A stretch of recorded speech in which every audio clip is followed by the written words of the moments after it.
सुप्रभात, नमस्कार। हम द्रोण कॉलेज के छात्र छात्रा हैं। आज आपको स्तनपान पर स्वास्थ्य शिक्षा देने जा रहे हैं। स्तनपान एक ऐसी प्रक्रिया है जिसमें माँ अपने स्तन का दूध अपने शिशु को पिलाती है। यह एक बहुत ही महत्वपूर्ण प्रक्रिया है जो हमें बच्चे के जन्म से लेकर उसके 2 साल तक हमें उसे कंटिन्यू स्तनपान कराना चाहिए। उसके बाद उसकी परिभाषा परिचय मैं देना चाहूँगा। स्तनपान स्तनपान एक ऐसी प्रक्रिया है जिसमें शिशु अपनी माँ के स्तन से दूध पीता है।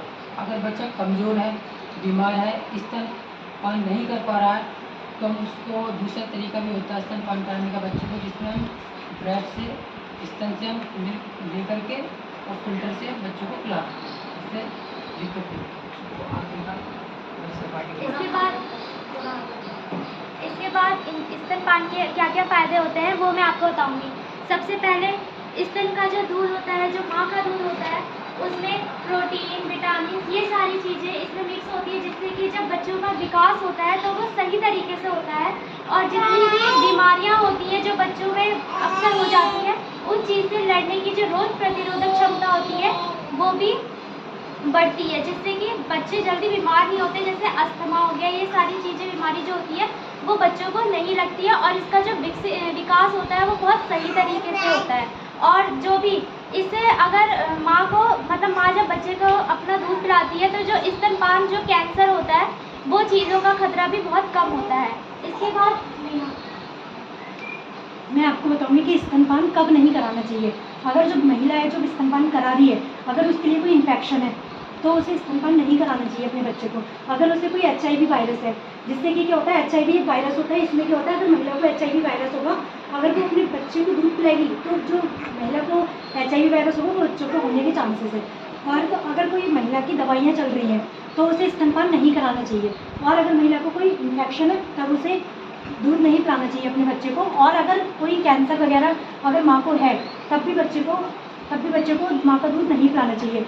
और अगर माँ को कोई लंबी समस्या है तब उसे माँ का दूध नहीं पिलाना चाहिए। और अगर कोई माँ को कोई ट्यूबरक्लोसिस जैसी बीमारी है, जिसमें क्या होता है, हमारे जो फेफड़े होते हैं उसमें क्या होता है, फ्लूइड, उसमें पानी भर जाता है, तो इसकी वजह से हमें बच्चे को माँ का दूध नहीं पिलाना चाहिए, जिससे क्या होता है बच्चे को भी ट्रांसफर होने के इसमें चांसेस है। आगे का प्रॉब्लम मैं आपको फ्लैश कार्ड के द्वारा कुछ परेशानियां बताऊंगी। जब हम स्तनपान कराते हैं तो हमें क्या क्या परेशानियां हो सकती हैं। तो पहला है सार्वजनिक स्थान पे स्तनपान कराना। अगर हम किसी सार्वजनिक स्थान पे स्तनपान कराते हैं तो हमें बहुत परेशानियां झेलनी पड़ती है। अगर कोई देख रहा है गंदी निगाहों से तो हमें कुछ अलग सा फील होता है, तो हम सार्वजनिक स्थान पर स्तनपान कराने से डरते हैं। दूसरा है स्तन में इन्फेक्शन। अगर हमारे स्तन में इन्फेक्शन है तो हमें स्तनपान नहीं कराना चाहिए। तीसरा है दूध निकलने में परेशानी। अगर माँ को दूध निकलने में परेशानी हो रही है तो हमें तुरंत डॉक्टर से एडवाइस लेनी चाहिए। और चौथा है स्तन में दर्द। किसी महिलाओं को स्तन में दर्द हो सकता है तो हमें डॉक्टर से सलाह लेनी चाहिए कि हमारे स्तन में दर्द हो रहा है, हम कौन सी मेडिकेशन ले सकते हैं। आगे का बताइए मुस्कान को। मैं आपको क्लास के द्वारा ये बताऊंगी कि स्तनपान कराने की कौन कौन सी स्थितियाँ होती हैं। सबसे पहले आता है हमारा क्रेडल होल्ड स्थिति। तो इस स्थिति में हम क्या करते हैं, हमारा जो बच्चा होता है उसको हम दोनों हाथों को ऐसे क्रॉस करके रखते हैं, जिसमें एक साइड पे हम उसके सर को सपोर्ट करते हैं और एक साइड से हम उसकी कमर पे हाथ रखते हैं, जिस वजह से ये बेबीज़ के लिए सबसे ज़्यादा कंफर्टेबल पोजीशन होती है स्तनपान करने की।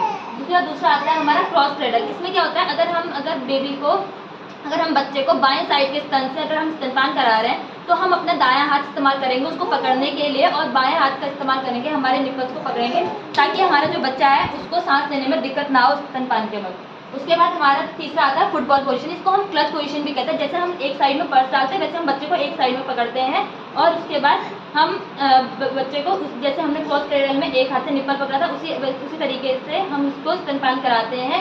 ये सबसे ज़्यादा तब इस्तेमाल किया जाता है जब किसी महिला का सी सेशन यानी ऑपरेशन द्वारा बच्चा होता है उस टाइम पे। उसके बाद हमारा चौथा वो आता है साइड लाइन, मतलब जब हम सोते वक्त बच्चे को स्तनपान कराते हैं इस वक्त पे जो हमारा दूध का दूध जो सबसे ज़्यादा प्रोड्यूस निकलता है, तो ये सबसे ज़्यादा इजी और सेफेस्ट पोजीशन होती है। इसमें बच्चे के गिरने का भी डर नहीं रहता है और माँ के लिए भी और बच्चे के लिए भी, दोनों के लिए बहुत कंफर्टेबल पोजीशन होती है। इसके आगे का हमें नुकसान बताएंगे। तो मैं आपको बताऊंगी कि स्तनपान कराने के दौरान कि बच्चे और माँ के बीच में खराब लगाव होने के कारण माँ को और बच्चे को क्या क्या दिक्कतें होती है। तो पहला क्या होता है, पहले मैं बताती हूँ कि आपको खराब लगाव होता क्या है।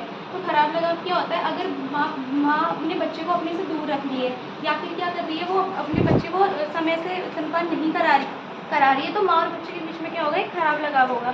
और इसके बाद इसके कुछ संकेत आते हैं। क्या होगा कि जो माँ का जो स्तन होते हैं उसमें दर्द शुरू हो जाता है। और क्या होगा कि अगर माँ अपने बच्चे को स्तनपान नहीं कराएगी तो उसमें क्या होगा कि माँ के जो स्तन है उसमें क्या होगा, दरारें दिखने लग जाएंगी। और क्या होता है, अगर माँ अपने बच्चे को स्तनपान नहीं करा रही है तो क्या होता है कि जो बच्चा है, बच्चा क्या करता है, उसका भी मन हटने लग जाता है दूध पीने से। और क्या होता है कि बच्चे को अगर वो स्तनपान नहीं कराएगी तो क्या होगा, उसे बहुत सारी बीमारियां होने का भी वो रहती है। और क्या होता है, बच्चा अगर स्तनपान नहीं कर रहा है, अगर उन लोगों में अगर माँ बच्चे में अगर खराब लगा